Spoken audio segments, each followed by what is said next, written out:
This is your news source evening bulletin for today, Monday, the 22nd day of July in the year 2024. I'm Gordon Mosley reporting, and here's what we're tracking tonight. The Georgetown Chamber of Commerce and Industry has issued a call for an independent probe of the allegations of corruption and financial impropriety in the Guyana police force. In a statement today, the Chamber of Commerce said it has grown increasingly concerned over recent revelations of the high level of corruption and financial impropriety within the Guyana police force, and it wants an immediate independent investigation. In recent weeks, the Guyana police force has been embarrassed by allegations of widespread corruption against senior ranks. Just last week, the Home Affairs Minister Robeson Ben hammered senior ranks of the force and raised allegations of procurement fraud that might be prominent in the police force. 2 weeks ago, Assistant Commissioner of Police Calvin Brutus requested and was granted leave to allow an investigation into allegations of financial impropriety leveled against him. Since then, reports have surfaced about millions of dollars discovered in the credit union accounts of senior ranks of the police force. In 2 cases, there are reports that the accounts contained hundreds of millions of dollars. The Guyana police force has remained silent on those claims. In its statement today, the Chamber of Commerce said, as the body responsible for upholding and enforcing the laws of Guyana, it is repugnant that the very individuals who have been empowered to maintain law and order in the country are engaging in malpractices, which brings to fore questions of the force's credibility and objectivity. The Chamber of Commerce also said if the agents of the state who are responsible for maintaining stability and lawfulness are engaged in malfeasance, then they can no longer be trusted to uphold the standards that they ought to be enforcing. According to the Chamber of Commerce, the Guyana police force must not operate with impunity, and members of the force must be held at a higher degree of accountability. The Chamber of Commerce said failure to act can be viewed as assenting to corruption, and this can lead to descent into lawlessness. Last week, Vice President Bara Jagdeo said the Special Organized Crime Unit of the same police force will be leading the investigations into the allegations leveled against senior officers of the force. But the Chamber of Commerce said an independent probe will be best suited. The business body said the circumstances surrounding the complaints are abhorrent and untenable, and it calls for those complaints to be dealt with swiftly, and for those found culpable of fraud and corruption to face the brunt of the law. The political opposition has also been calling for an independent investigation into the claims of corruption within the Guyana police force. More news coming up in just a moment.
Your own home is so much more than just 4 walls, floors, and ceilings. It's a lifetime of great memories and stories. Come talk to us and start your journey home today. Republic Bank, we're the one for you.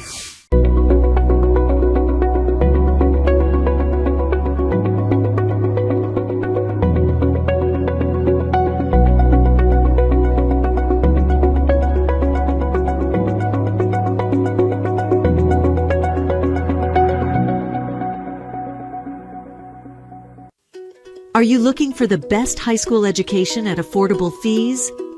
Then register your child today at the VYC Academy. Now enrolling grades 7, 8, 9, and 10 students for the 2024-2025 academic year. VYC Academy, achieving academic excellence.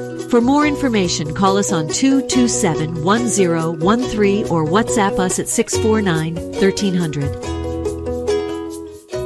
Calling all small to large scale businesses. The International Building Expo 2024 is coming to the National Stadium from August 8th to 11th, 2024. Whether you're a small business or a major player, there's a package for you starting as low as $20,000. Network with industry leaders, boost your brand visibility, and generate high quality sales leads.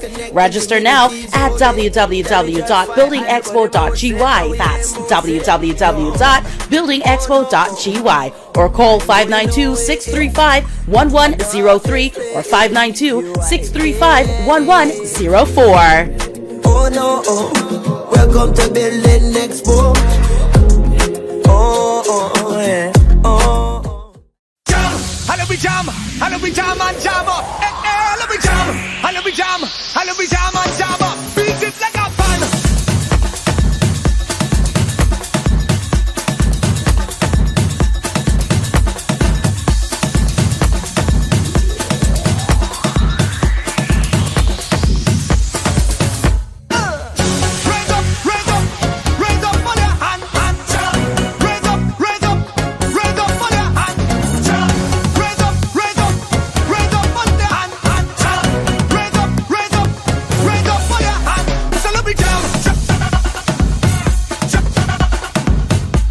Municipal matters to report now. City garbage collection contractor Guyana Waste Solutions is at risk of having at least one of its 5 waste disposal contracts within the Georgetown city terminated, as piles of garbage continue to build up in the commercial zone and other areas in the city due to the company's repeated failures to meet its contractual obligations.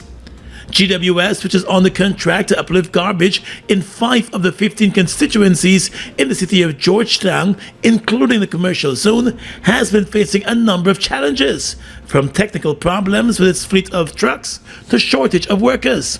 City Mayor Alfred Mentor told the 30-member council today that as the mayor of Georgetown and a citizen, he is embarrassed with the current garbage situation. He said the contractor has been given enough time to get its act together. But tell us about the commercial district, because as I drive and I see what's going on, I'm embarrassed. Not only for the all councillors, but myself, one personal self. And there's garbage all over the place, and we're paying for this service to ensure that the garbage is not there. But the garbage is there. He said the contracting company has been given enough time to get its act together. The Georgetown City Council says among 4 contractors, it pays a total of $23 million every month for garbage collection services. The city mayor said the municipality must get value for its money. Strongly believe that where we're at on this matter is that we've been giving significant chances, we've been giving significant opportunity, we've been giving significant leverage and latitude to this matter, and now we have to be able to take a firm stance, at least one constituency at a time. This gentleman or the company is having its challenges, and it's not challenging with one constituency. You got 5 jobs to do. What we'll have to do in this particular instance is at least allow for the suspension of at least one of the jobs to allow for somebody to get involved and to fill the blank or fill the void until we could get to a situation where give him a chance to remedy himself with the other 4, and if he not remedy the other side, we'll start looking at the others to deal with this issue. But as it stands, a decision has to be made. Mayor Mentor said he has been advised by the town clerk that the contract does not allow for suspension, but rather termination.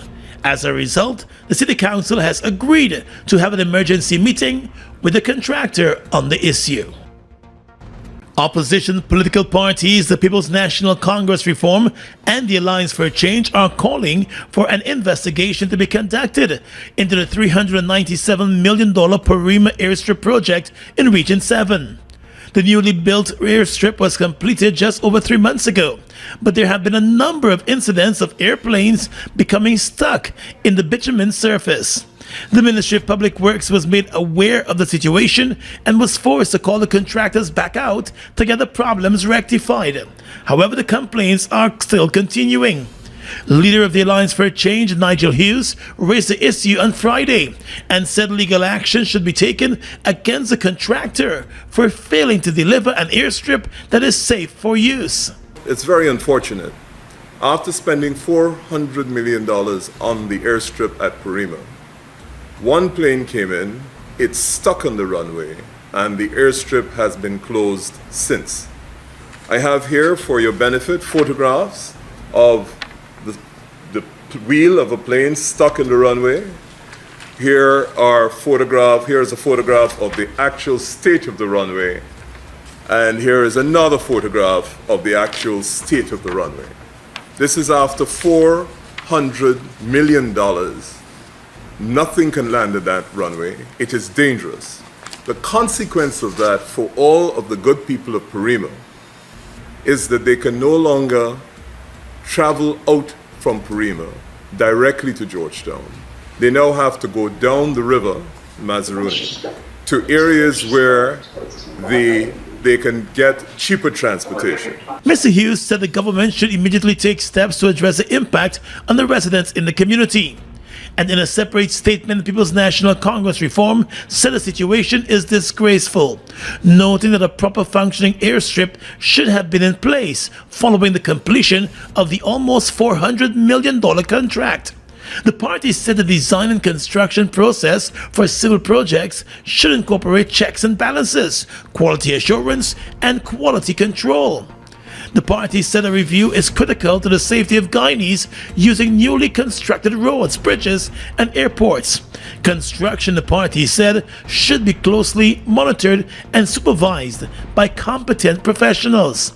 The party also suggested that routine tests should be performed on large concrete works, and if those tests fail, the contractors should be required, as per contract, to remove and replace the substandard work. Meanwhile, the Ministry of Public Works has sought to clarify the issue. According to the ministry, the defects highlighted in video recordings have already been corrected by the contractors. The ministry said those works have been completed and additional safety checks are being carried out. The Minister of Public Works, Juan Edgil, has defended the contractor, saying that the same contractor has constructed similar airstrips in other parts of the hinterland. A Westminster West Bank Demerara man was shot to death on Sunday morning as he chased after two men who had invaded his home and attacked him and his family.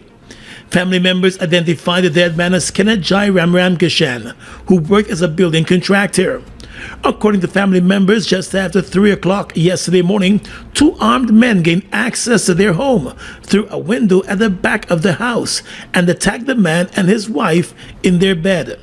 The wife, Tejwanti Hari Prasad, spoke to the media. Well, we was asleep and I feel somebody just shaking me. And from shaking me, they tell me that shut my effing mouth and don't speak. And then kind of hold me in my dress like this and lift me up. And you know, when they lift me up now, I start to scream. So by screaming and screaming, my husband wake up. So and I get a lash.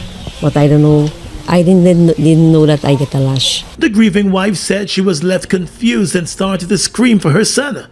However, when she looked outside, the son was already being held underground at gunpoint. The son suffered a number of injuries. So I keep still hollering, and my husband and them got a little struggle in the bedroom, and they run out. When they run out, my husband run behind them. He pick up a cutlass and he run behind them. And there where we hear the bomb, we didn't know that there's a gunshot. I thought, because my son's vehicle right at the front, so I thought they lashed the windscreen on the vehicle. So I keep running towards my husband. When I run, I see it on the ground. So when I gradually, I see the whole pool of blood. That was it. The woman said 6 months ago the family was also attacked and robbed in their home in the wee hours of another Sunday morning. The case is currently before the court. She explained that 2 weeks ago during the trial for that first robbery, one of the men on trial started to issue threats against her since she had identified him as one of the robbers. However, in relation to yesterday's attack, which left her husband dead, she said she was unable to identify any of the two men since the lights were not on in the house. The attackers managed to escape with 2 cell phones belonging to the family. A brother of the murdered man told reporters that the family needs justice. He said the police force has been dragging its feet on the first investigation and took a long time to respond to yesterday morning's incident. I'm calling on the president, who is the commander-in-chief, President Irfan Ali. We need your urgent response to this execution style, because my brother is an innocent man and he was murdered innocently. And I'm calling on you for a thorough investigation and quick response on his murder. Family members say they want a full and detailed investigation.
Are you looking for the best high school education at affordable fees? Then register your child today at the VYC Academy. Now enrolling grades 7, 8, 9, and 10 students for the 2024-2025 academic year. VYC Academy, achieving academic excellence. For more information, call us on 227-1013 or WhatsApp us at 649-1300.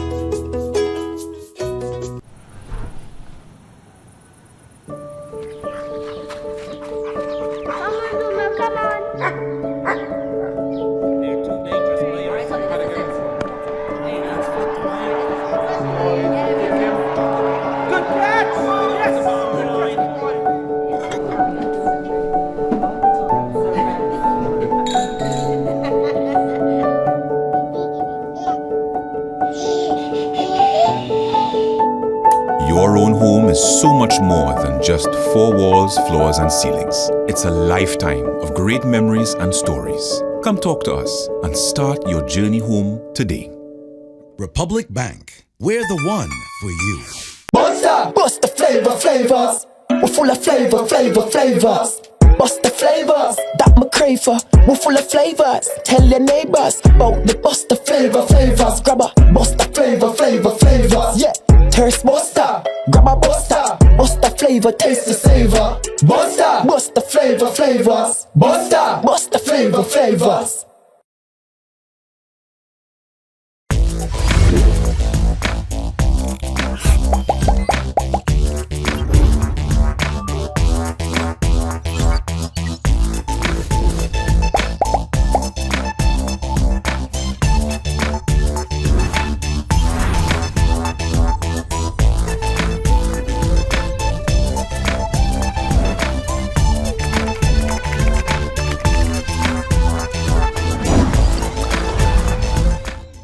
An 18-year-old medical technologist lost her life tragically this morning in an accident along the Kilturn Public Road in Quarantine, Berbice.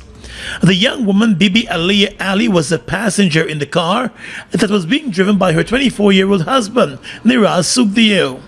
The police said the car was proceeding along the road at a fast rate after 2 o'clock this morning when the driver lost control and collided with a crane that was parked on the parapet along the roadway.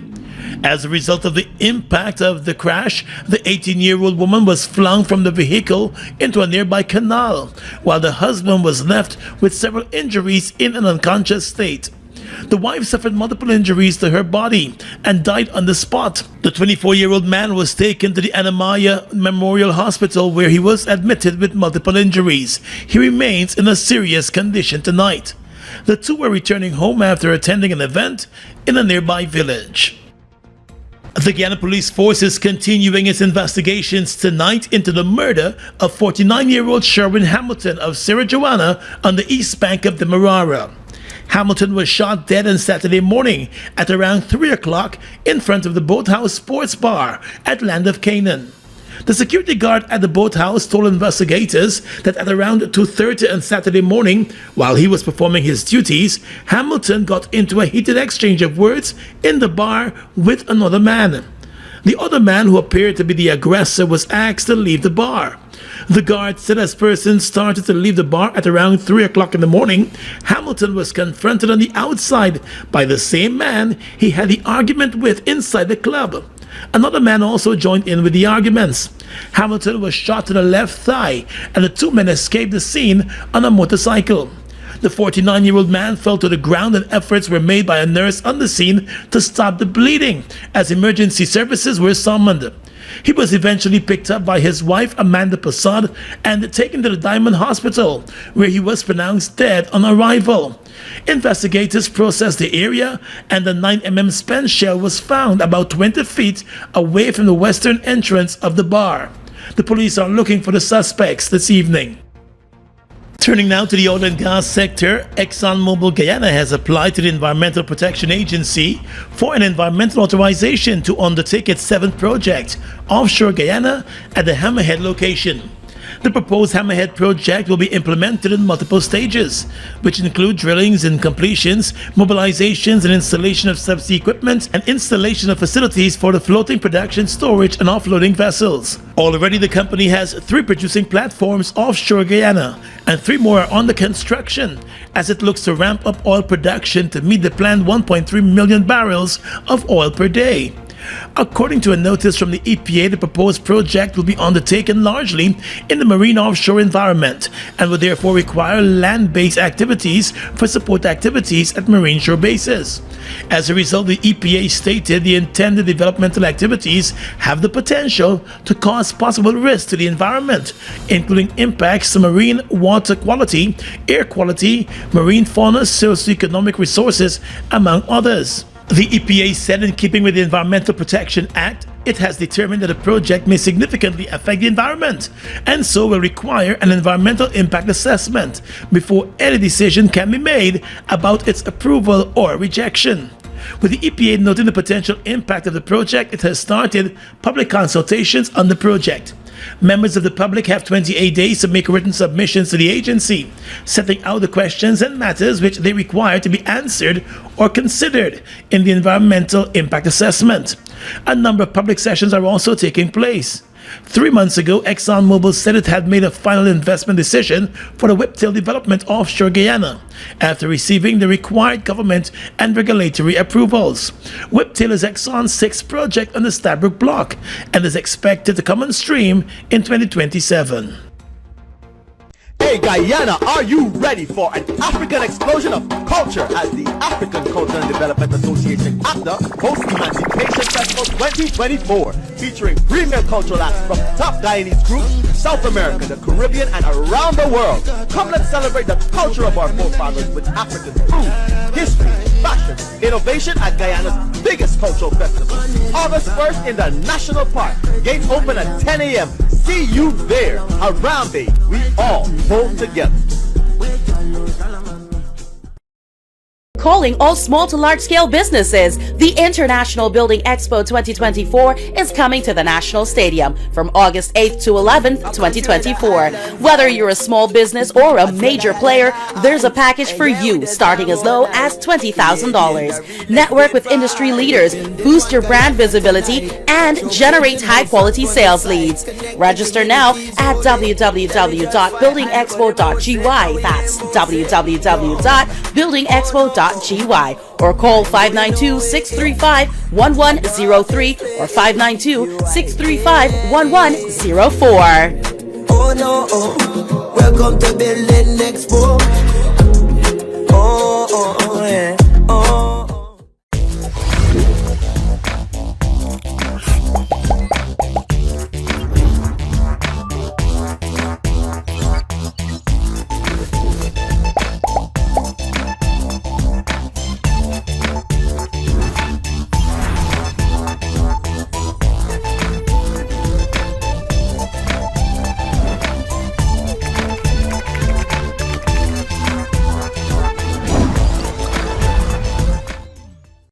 be another car or is it a house? If you're looking for sweetness to put inside a basket, I am the whole thinking market. Get ready for the 3rd edition of Blankets and Baskets on August 4, 2024. The Maltino's ground comes alive with Guyana's best entertainers and a vibe that can't be matched. Come for a chance to win numerous prizes, including the grand prize of Tickets are $6,000 with other special luxury packages from $40,000 to $120,000. It's the Blankets and Baskets Extravaganza. For more information, check out Blankets and Baskets on Facebook. Guyana's economy is rapidly transforming, and we're all part of it. Guy Oil is at the forefront of this development by providing reliable and efficient energy and supporting community development from the very core. 100% of Guy Oil's profit goes back to building schools, roads, and other important infrastructure that connects our cities and towns, providing fuel to domestic, marine, industrial, and aerial transportation. Guy Oil has now repositioned itself as a market leader in the petroleum industry, building a better future for all of us. NYC, New York City. Get ready as the original Big People Party with the same vibes you've seen and loved comes to you this Labor Day weekend on Saturday, August 31st with some of the biggest one-man bands out of Guyana and New York. Look out for Super A, Murphy, Busta, and Super Terry. Big People Party! Along with the legendary Glenn Washington. Baby, don't take my kindness for weakness. If loving you is wrong, I don't wanna be right. Glenn Washington and his band at Industry City, New York City. Get your super early bird general tickets at $40 and VIP access $150 all inclusive. And all are available at hjexperience.com. This event is brought to you by Hits and Jams Entertainment, Marvelous Entertainment, and GD Events. It's the original Big People Party at Industry City, New York City on Saturday, August 31st. The big and proper edition. With your regional and international news tonight, I am Svetlana Marshall in the region. At least 40 migrants have died after the boat they were traveling in caught fire off the northern coast of Haiti, a United Nations agency said. The International Organization for Migration, IOM, says 41 others were rescued by the Haitian Coast Guard. The vessel was traveling from Haiti to the Turks and Caicos Islands, more than 137 miles away, the IOM said. The exact cause of the fire is not yet clear, but a local official told Reuters that people on the boat were lighting candles in a ritual to ask for safe passage, leading gasoline-filled drums to catch a fire. The injured are receiving care provided by the IOM, and 11 of them were taken to the nearest hospital, the agency said. Tens of thousands of people flee Haiti every year, escaping poverty, lawlessness, and gang violence at home.